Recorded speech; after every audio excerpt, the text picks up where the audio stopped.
Let's start where we left off the other day in our tissues lecture. So we got one more slide here to talk about the final remaining tissue. We call nervous tissue.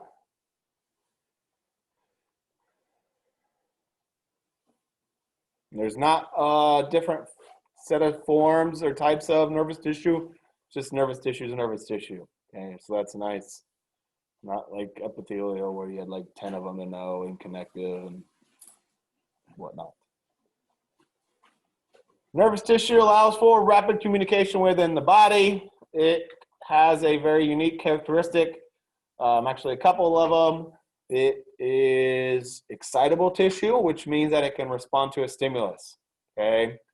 And in response to that stimulus, excitable means that it creates an action potential, which is a nerve signal that then is conducted, which is what the word conductive refers to, which means that it can travel from one part of the body to the next. And it can do so almost instantaneously, like when you touch something hot, you know, almost instantly you've already moved your hand off of that, whatever hot it was. Okay. Two types of cells make up our nervous tissue. Neurons are these big ones here. They're the kind of major functional cells of the nervous system. They're the ones that create and generate and then conduct those nerve impulses. What you see here are these blobby, what we call cell bodies. This is where the nucleus of a neuron will be located. You also see these branches coming off of them, which are dendrites. And you'll also find axons, which are like the long wire of a neuron. You can see one here, okay, which can run, you know, up the arm into the spinal cord or vice versa. It's going down from the spinal cord to our hands or whatever. So they can be very, very long. Okay. And then these little dots in between the neurons would be what we call the neuroglia, which are supporting cells. They connect, protect, and support the neurons. We'll talk about those here in a few weeks when we get to Unit 4. If I remember right off the top of my head, we'll have a lecture literally dedicated and titled Nervous Tissue. So we'll be getting into these things in much more greater detail at that point. Sound good? Awesome. All right, we are finally at the point in the semester where we've built ourselves up to finally discuss organs and organ systems. So we worked our way up the levels of organization, and now we're getting towards the top where we will go organ system by organ system, talking about the organs that belong to the organ system.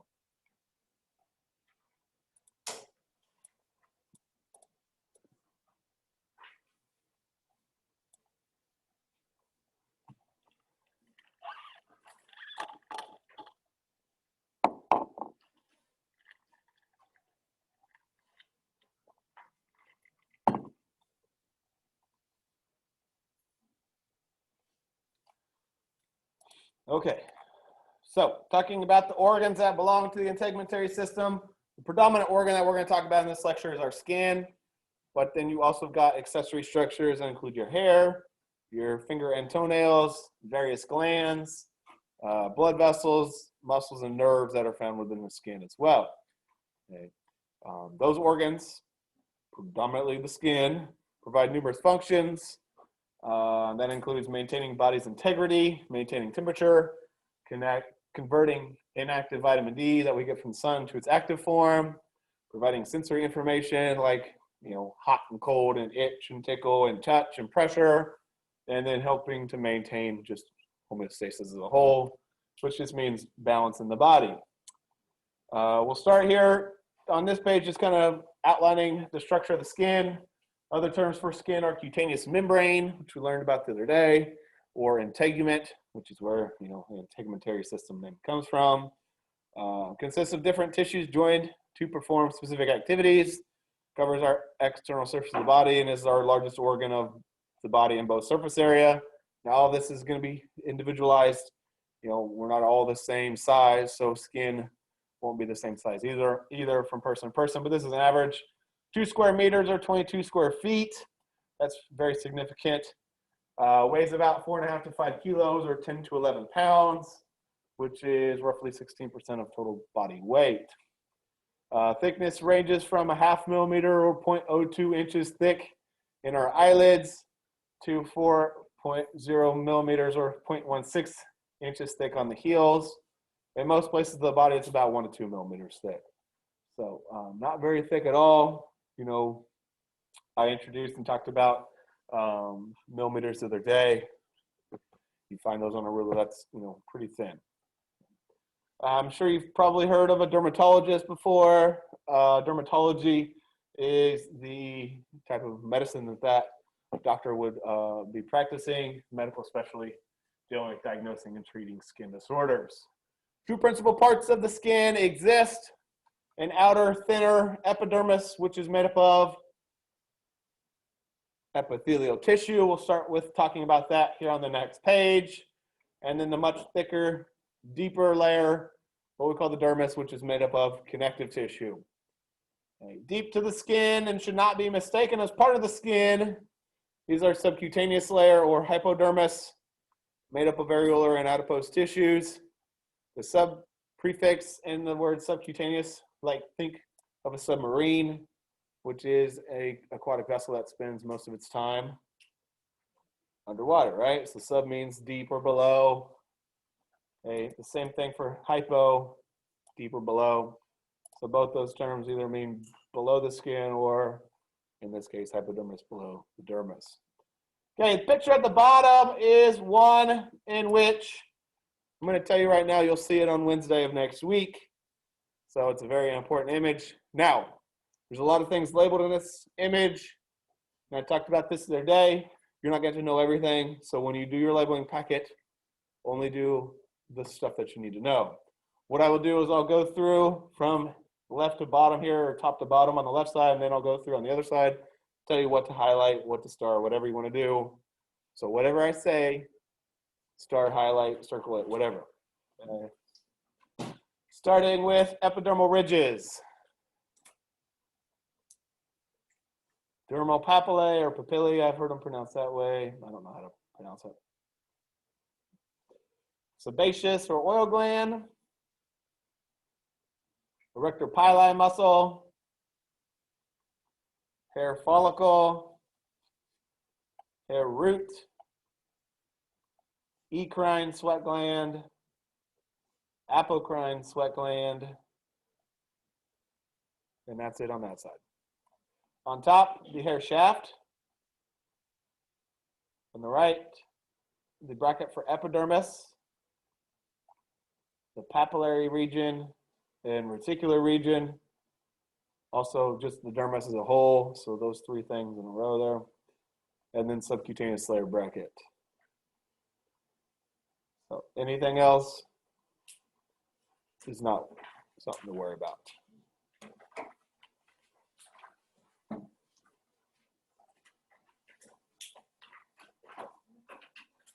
All right, let's get into the epidermis right now.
All right, back on Wednesday, we talked about keratinized stratified squamous epithelium, which is what the epidermis is made up of.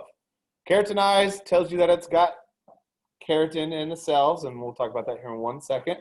Stratified, once again, told you that we were dealing with multiple layers of cells.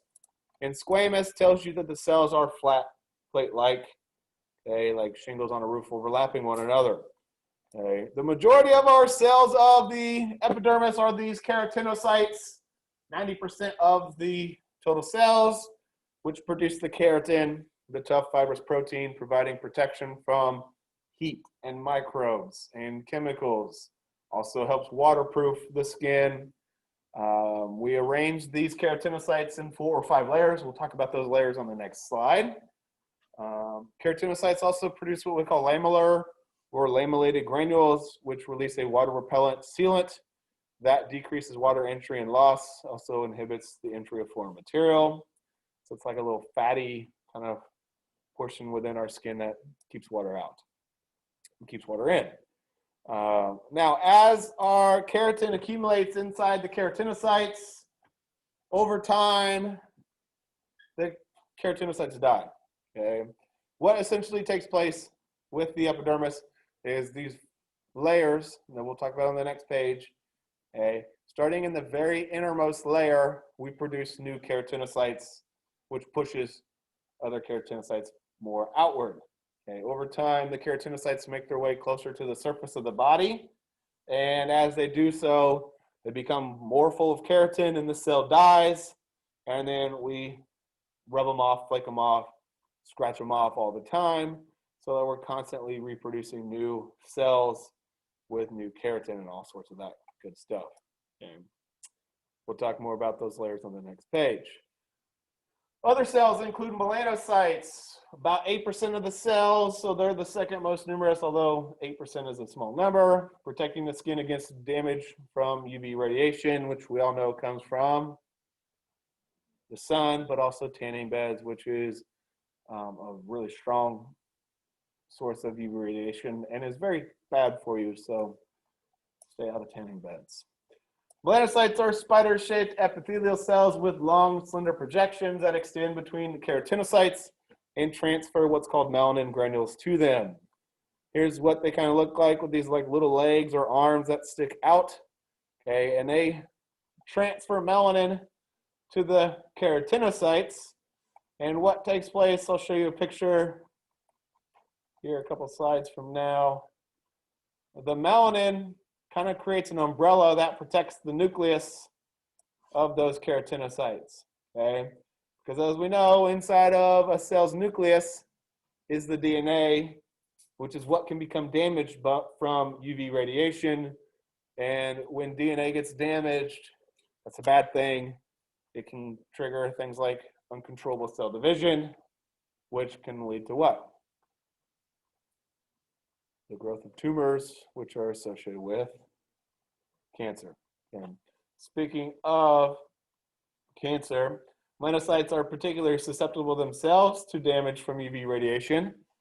And anybody know what the name of the most deadly form of skin cancer is? Called melanoma. Guess which cells it originates in. Langerhans cells are the way to describe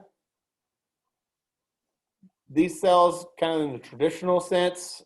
This probably some doctor named Langerhans. You'll see that term a lot this semester at various points, or scientists. They're kind of trying to go away the last few years in textbooks from these kind of traditional names after scientists and doctors. So that's what this in parentheses is referring to. The same cells, intraepidermal macrophages. I kind of tell you to know them both ways. You just see them both ways. These are cells that are involved with immunity and protecting our skin. These are actually cells that arise from our red bone marrow, which is where our blood cells, like our white blood cells, are created. And these are essentially white blood cells that travel and stay in the skin. Okay? Their job is to help other cells of the immune system recognize an invading microbe and destroy it. Okay. Same thing with Merkel cells. They have now, in the textbook, kind of gone with what we call tactile epithelial cells, which are the ones there on the far right. Their job is to function in the sensation of touch, along with, and they're always associated with a flattened what we call tactile or Merkel disc, which is always associated with a sensory neuron that then carries that sensation signal to our spinal cord and brain. Okay, this is the least common type of epidermal cell and is found at the junction between the epidermis and dermis.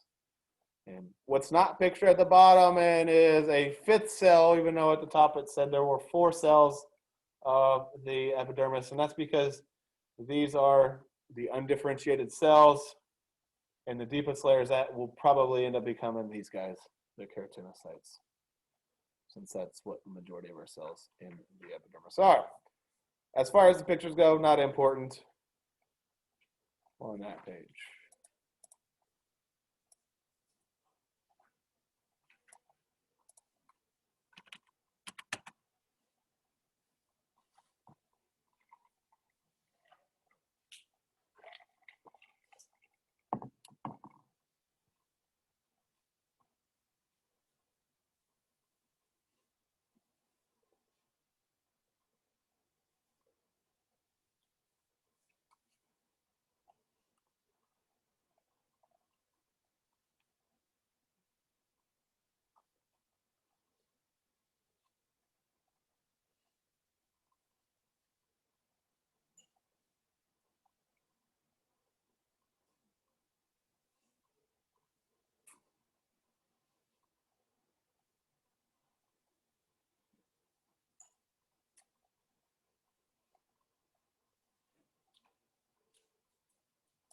All right, let's talk about the layers of the epidermis.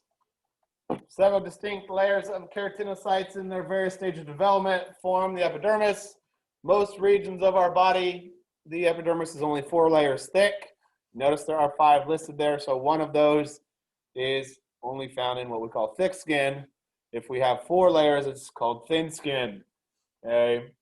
And we form this 5th layer when we expose the skin to friction, places like our fingertips, the palms, and soles, okay, to give them that extra thickness and extra protection and strength.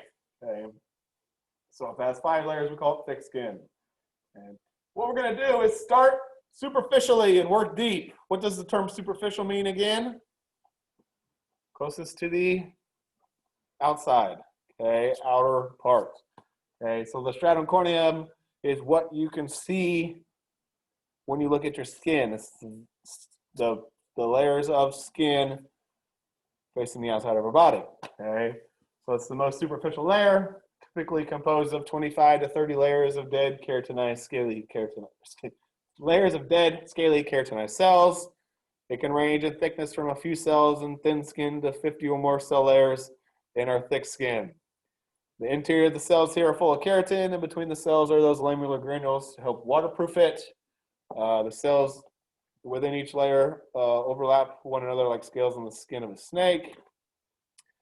Skin flake and dandruff are remnants of this layer, and if you constantly expose our skin to friction, it can result in the formation of callus, which is an abnormal thickening in the stratum corneum. And, really, I don't like the term abnormal because it's not like, it's a bad thing or anything like that. You get these a lot of times in your hands. These softball players swinging a bat all the time will get them, probably even volleyball players and that kind of stuff. Weightlifters, especially, people working with your hands, they're a protective thing. They don't look the most attractive, so a lot of people try to, cut them or file them off, but our body's trying to protect itself. So I always say just leave them alone. Deep to the corneum is the stratum lucidum, which is 4 to 6 layers of flattened clear dead keratinocytes containing lots of keratin and thickened plasma membranes. The cells here have no nucleus, causing it to appear as a thin translucent layer above the stratum granulosum. The word lucid means clear, so that's where the term lucidum comes from. Here's a very important sentence that I would highlight. This layer is only found in thick skin. So this is the variable layer. The rest are found in every type of skin, which includes the grainy stratum granulosum, 3 to 5 layers of flat keratinocytes, where cells are undergoing what's called apoptosis, a fun word to say. which is an orderly genetically programmed cell death in which the nucleus fragments before the cell dies. And so this is where we go from living cells to dead cells. Okay. And it looks like we've got these grainy looking cells because of these little dots that are in there.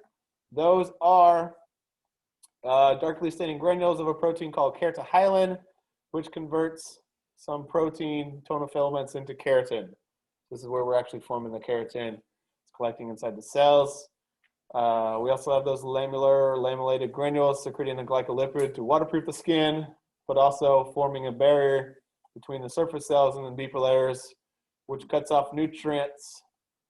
So our outer cells are not receiving any nutrients. It's important because is there really any reason to supply those layers with any nutrients? No. Why? Because the cells are dead. And if you have a goldfish and the goldfish dies, you're not going to continue feeding it, are you? If you are, you might want to talk to somebody. All right, the spinosum looks spiny, and that's because it's got 8 to 10 layers of many-sided keratinocytes fitting closely together. The spiny projections of the keratinocytes form tight junctions, which provide great strength and flexibility to the skin. We talked about tight junctions. Those are a cell junction. We actually talked about that just a couple days ago. This layer contains Langerhans cells or intraepidermal macrophages, as we just learned. And we even see projections of melanocytes, the things that kind of look like little leggies coming off of the actual cell. And then finally, the deepest layer of our epidermis is called the stratum basale, or the stratum, I can never pronounce it, so I'll just call it the stratum G. A single layer of cuboidal or columnar cells that rest on the basement membrane. So they are kind of cube or kind of column shaped. This is where we're going through cell division to produce the cells that become part of the spinosum, which then eventually become flaked off as they move outward. And so this is the layer that produces the cells of all the other layers because of the upward movement of these cells towards the surface, which is where that stratum G name comes from, because germ or like germinate means to sprout. Okay. This layer also contains the melanocytes distributing melanin to the new keratinocytes. This is going to be, or the melanocytes make up about 10 to 25% of the cells here.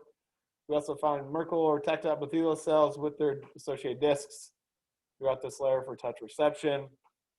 And a key feature is that this layer is attached to the underlying dermis along a wavy borderline. So they don't just rest flat on top of one another, which can be demonstrated back here on this page. Okay. If you look here, you can see it's a wavy border that exists. Some portions of the epidermis are a little bit deeper. Right next, it might be a little bit thinner.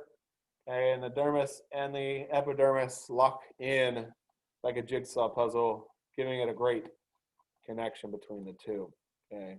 Here on the right is a picture of the skin zoomed in 240 times with the naked eye can see. You can kind of pull out and picture those different layers.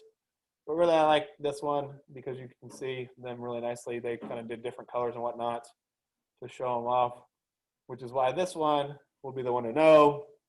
And all I really care about you knowing are the 5 different layers on the left side there.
All right, on to the dermis. Composed of strong connective tissue, rich with collagen elastic fibers, woven together to provide great tensile strength from the collagen, but the elastic fibers provide great extensibility, fancy word for stretch, and elasticity, which is fancy word for recoil. The dermis is much thicker than the epidermis. It's a lot stronger. Okay, and I imagine everybody knows what leather is. Okay, what does leather come from, or what kind of animal does leather come from? Cows, right? Okay, leather pulled from a cow is from their dermis. Okay, what they do is a series of things. Obviously, they have to skin the cow first, but then they scrape away the epidermis, and then it's really strong and has a lot of uses. Um, our dermis is not as strong and tough as the cow's, but you get the point. The dermis contains few cells, which include fibroblasts, which are in largest number, macrophages, which are white blood cells that chew stuff up and help protect us. There's also adipocytes or fat cells near the boundary of the subcutaneous layer. Within the dermis is a widespread network of nerves and nerve endings. Sure, what these things like lamellated or proscenium corpuscles are, corpuscles of touch. We've also got free nerve endings that provide us with sensations like pain, pressure, temperature, itch, tickle, okay, so on and so forth. Two layers of the dermis exist. A thin papillary layer is on the outside or is most superficial, composed of loose areolar connective tissue with thin collagen and fine elastic fibers. It's only about a fifth of the total dermis thickness, but it is home to what we call dermal papilla. Dermal papillae are the small finger-like extensions that project outward and help to interlock with the epidermal ridges. So these kind of go hand in hand. Okay, here, this would be a dermal papilla. Another one there. Notice that there are things typically inside of the dermal papilla, which include nerve endings and blood capillary loops. Okay, so that's what all of this is discussing. All these papillae contain capillary loops or blood vessels. Some also contain tactile receptors known as Meissner corpuscles and nerve endings sensitive to touch. Still others contain free nerve endings, which are the dendrites of neurons that give sensations of warmth, coolness, pain, tickling, and itch. Deep to the papillary layer is the reticular layer, which makes up the other 80% of the thickness of the dermis, consisting of dense irregular connective tissue with fibroblasts. And since it's dense irregular, the bundles of collagen are running in all sorts of different directions, and we talked about that on Wednesday. There's also some more coarse, so thicker elastic fibers. Few adipose cells, hair follicles, nerves, sebaceous or oil glands, and pseudoreferous sweat glands occupy the spaces between these collagen fibers. And the combination of collagen and elastic fibers in this region provide the skin with strength, extensibility, and elasticity. Composition of the reticular layer gives the dermis the ability to attach to both skeletal and smooth muscle fibers, which are typically not too far away beneath the skin, but to get there, you have to travel through the subcutaneous layer or hypodermis once again. And I bolded, I guess I didn't bold, I underlined and capitalized the word not, because this is not to be mistaken as part of the skin. We always talk about it with the skin because it's that connection that exists between the skin and the underlying structures, which we're primarily talking muscle. Composed of areolar connective tissue, but more so it's made up of fat or adipose tissue. In the hypodermis or subcutaneous layer, there are nerve endings like the lamellated or proscenium corpuscles, sensitive to pressure. And this layer is highly vascular. Anybody know what that phrase means? Highly vascular, or what the word vascular means? There's a lot of blood vessels there, which makes it ideal for absorbing some drugs. Which is why the nerve, or not the nerve, but the needle, I should say, that is used to inject whatever it is into that layer sometimes is referred to as a hypodermic needle. So if you ever heard of that before, now you know what it means. Over on the right is just a picture showing you under a microscope. It doesn't say how far zoomed in it is. The main reason I wanted to show is that kind of wavy border that exists from the epidermis. So this would be an epidermal ridge from the epidermis. Next door on both sides, locking them in, are the dermal papilla that we've talked about. I'm not going to go through this picture again because we've already done that once, and no need to do it a second time.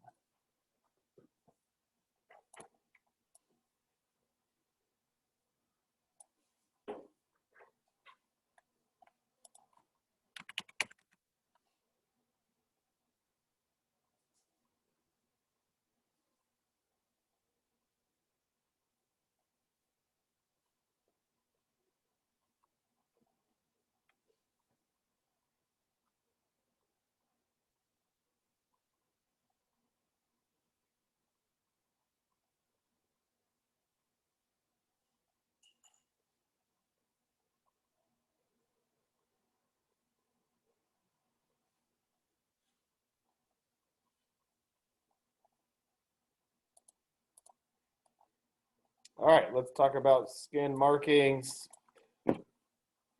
First are probably the most common, what we call striae, or the most commonly known at least, most commonly known as stretch marks.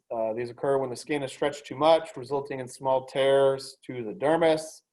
Initially, they appear red but become silvery white over time. It takes place and happens when the body has to expand kind of in a rapid sense, like during pregnancy with a female's belly, when people lift a lot of weights and get really strong and big bulky real quick, or when people just gain a lot of weight. Cleavage lines or tension lines are what we're showing off down here in this middle picture. In certain regions of the body, the collagen fibers within the reticular region of the dermis actually orient more in one direction than in the other because of natural tension experienced. And it's typically due to the muscles, the bony projections, and the way that the joints work when they move. So, you know, you look at each other around the room, you look at your arm, you're not going to be able to see these lines, but kind of doctors, especially plastic surgeons, are going to kind of know them pretty well. And this just represents the direction in which those collagen fibers kind of tend to orient. Kind of, I think, I'm like our own like little wood grain. And so they're the direction that the connective tissue orients to provide us with the greatest amount of strength. And they really, a lot of times, match, like this is where your lat muscle is, which kind of runs that in the same direction. Why is this important to plastic surgeons? Well, I've got two pictures to really demonstrate differences when it comes to sutures. One in which we can see here is going against the grain or perpendicular to the collagen fibers, one that's running in the same direction, parallel. And you see the difference between the two sutures. The top one is a little bit looser than this one, which is nice and tight, which a plastic surgeon is going to try to avoid what at all costs? Causing scars, especially big, thick ones. You don't want that. Nobody wants that if they're having plastic surgery. So something that they would keep in mind. All right, epidermal ridges are seen in the surface of our palms, fingers, soles, and toes due to a series of ridges and grooves. And if I go back to this page, that's what these things are we've been talking about. They appear either as straight lines or a pattern of loops and whorls formed during fetal development as downward projections of the epidermis and the dermis between the dermal papillae, creating a strong bond between the epidermis and dermis in places with high mechanical stress. So we kind of see them more in certain specific regions, not reasons, but they are also known as friction ridges because they provide additional friction for gripping and walking. So what am I talking about? They're all unique to every one of us. Fingerprints, okay? When you touch something, there's sweat that opens up by way of pores right at the tip of those, and they leave behind a little bit of sweat. And that gives us our fingerprints, which can be used to convict people for certain crimes. Flexure lines or dermal folds are typically found at or near joints where the skin cannot easily slide to accommodate joint movement. So we have extra skin to accommodate the movement, and thus we end up with these skin creases. If you look at the back of your hand, the knuckles, you can see little wrinkles in there. You can see them when you extend your elbow out. You can feel them. The phrase skin tight, when people are talking about like clothing that's really tight on you, really is not 100% accurate because our skin is not even skin tight. We've got a little bit of extra skin. Otherwise, we would never be able to flex and move our joints. It would be very difficult to do anything.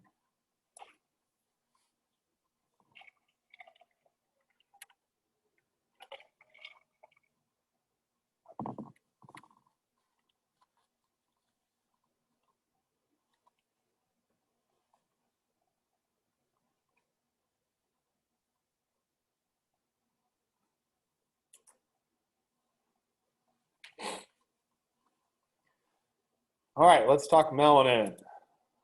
Melanin is a pigment giving color to our hair and skin, produced by cells called melanocytes that we discussed earlier, and are stimulated to do so when exposed to UV radiation. Once again, that comes from the sun and from tanning beds.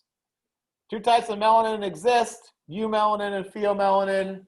Eumelanin is a type of melanin pigment, dark brown in color. Pheomelanin is a more reddish yellow pigment. Okay? Unless you have a certain condition, which I will talk about here in just a minute, we all produce melanin, but we all can look around the room and see that we are different colors, and that is a result of what? Where does our skin color come from originally? Where can we trace it back to? Genetics. Okay, our parents, right? Okay, typically, you know, if our parents are dark skinned, we're going to be dark skinned. Or if you got a light skinned mother and a dark skinned father, you're going to be kind of somewhere in the middle, right? Okay, so how does this all work? Well, two things: the type of melanin we produce, but also the amount. Okay, so those are the big factors when it comes to heredity. What else affects skin color, though, in the amount of melanin we produce? It's not genetics, but it's our lifestyle. Okay. If you spend all your time indoors and not exposed to UV radiation, you aren't going to produce as much melanin as if you spend your summers outside exposing yourself, or you tan in a tanning bed, okay, and cause yourself to produce more melanin. You get that tan and it darkens up your skin. Okay. On top of our melanin, we can also change our body color, skin color, due to various situations with the body. The fact that blood flows within the dermis of our skin can change the color of our skin. And that's seen a lot more in kind of fair complected people. And let's talk about those things right now. Cyanosis is the blueness that the skin can develop from a deficiency of oxygen in the cutaneous circulation. If somebody's looking blue, like they're sad blue, that kind of blue you're talking, they actually look physically blue, it's probably not a good thing. Okay. Erythema is a redness due to dilated cutaneous vessels. So when a person turns red, what things can cause you to turn red? Getting sunburned, right? Okay. Getting sunburned doesn't actually change your skin to being red colored. What's happened is your skin has become damaged, it's inflamed, which attracts blood to try to fix that damaged skin. So blood is found within the skin, and your skin looks red because of the blood that's in the skin. Okay. What else can make you appear red? A lot of times you see it in people's faces when they get nervous or angry. Okay, they blush, as we like to say, right? Okay. Jaundice is the yellowing of skin due to excesses or an excess of bilirubin, which is a product of the breakdown of hemoglobin in our blood. Anybody ever been around somebody that's jaundiced before? Happens in babies a lot of times when they're born, but it also happens in people that have liver dysfunction. And it's crazy how yellow people can get. It's really, really sad to see. Even the whites of their eyes even look a little bit yellow, which is crazy. Pallor, pale color from a lack of blood flow. This is definitely indicative of somebody about to pass out. Just like they look like a white ghost in their face. It's not a good thing. Set them down if you see somebody looking like that. Hematoma is just a fancy word for a bruise, which is a blood clot that's visible through the skin. Bronzing, now not the bronzer that you get in a tube, but bronzing is a golden brown color that develops with people with Addison's disease, which is low functioning adrenal cortex.